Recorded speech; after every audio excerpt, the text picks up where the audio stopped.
নিশ্চিত করা এটাও প্রধানমন্ত্রী কাজ, দুর্নীতিমুক্ত করা এটাও প্রধানমন্ত্রী কাজ, বাংলাদেশের প্রত্যেকটা জনগণের সবকিছু নিয়ন্ত্রণ করা এটা প্রধানমন্ত্রীর কাজ আমি মনে করি। কিন্তু তারা যদি করতো তাহলে আমি কিন্তু প্রেস ক্লাবে আইসা প্রোগ্রাম করতাম না সাহস করে। আমি কেন আসছি? তারা পারে না, তারা এক একজনে এক এক মন্ত্রীর পরামর্শ নিয়ে চলে। কিন্তু এবার এরকম ভাবে দেশে শান্তি আসবে না। ইউ জিন্দিগিতে কিভাবে রাষ্ট্র চালাতে হবে, দুর্নীতি মুক্ত করতে হবে, ঘুষখোর বন্ধ করতে হবে। দেখেন আজকে শেখ হাসিনা চলে গেছে, প্রত্যেকটা দপ্তরে ঘুষখোর অফিসার হয়ে গেছে, এই ঘুষখোর অফিসারদেরকে কেউ কিন্তু লাল কার্ড দেখাতে পারে নাই। আমি মনে করি তাদেরকে চাকরি থেকে ডিজাইন করতে হবে, তারপর আপনি নতুন লোক নিয়োগ দিবেন। কিন্তু যারা উপেন ঘুষ খাইতেছে, প্রমাণ আছে আমার কাছে, উপেন তাদেরকে চাকরিতে এখনো আছে কেন? তাহলে ঘুষ খাবে না কি করবে? আচ্ছা, ভূমি মন্ত্রণালয়ে যান, ইউনিয়ন অফিসে যান, একটা জন্ম নিবন্ধন করতে যান, তার একটা আমার 24 ঘন্টা উনার কাটটা করা হয়েছে বলে।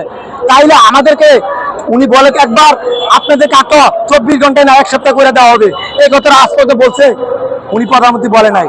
তাইলে আপনারা বলেন তাহলে উনি কিভাবে পারবে? আমি মনে করি কোরআনের সংবিধান দিয়ে রাষ্ট্র পরিচালনা করতে হবে, এই রাষ্ট্রের দুর্নীতি সবকিছু বন্ধ হবে। ঠিক আছে?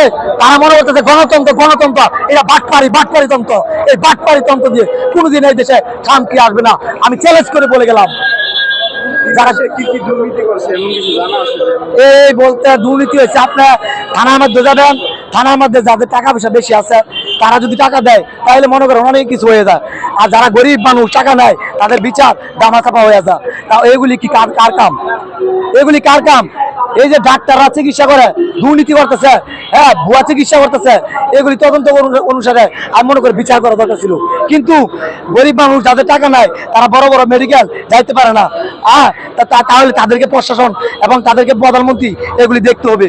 এটা আমি মনে করি প্রধানমন্ত্রীর কাজ হয় মানুষের জানমাল নিরাপত্তা এবং অসুস্থ অবস্থায় চিকিৎসা দেওয়া। এগুলি যদি না দিতে পারে তাহলে কিসের দেশ? এই দেশে তো মানুষের যা ইচ্ছে তাই করতেছে, যার যাই মন চায়। এই যে আর্জেন্টিনা, ব্রাজিল, এগুলি নিয়ে মানুষ লক্ষ কোটি টাকা ব্যয় করতেছে, অথচ মুসলমান রাস্তায় ফুটপাতে ঘর নাই, বাড়ি নাই, তাদের পক্ষে আসে না কেউ। তাই চিন্তা করেন, আমেরিকা ইহুদিদের পতাকা আমার দেশের মুসলমানরা টাকা দিয়ে কিনা তারা আনন্দ করে মারা যাইতেছে কিলাকিলি করে। আর এই এরা তো বুকার মতো কাজ করতেছে। আমি মনে করি আমি একজন মুসলিম হইয়া আমি ইহুদির সাপোর্ট করতে পারি না।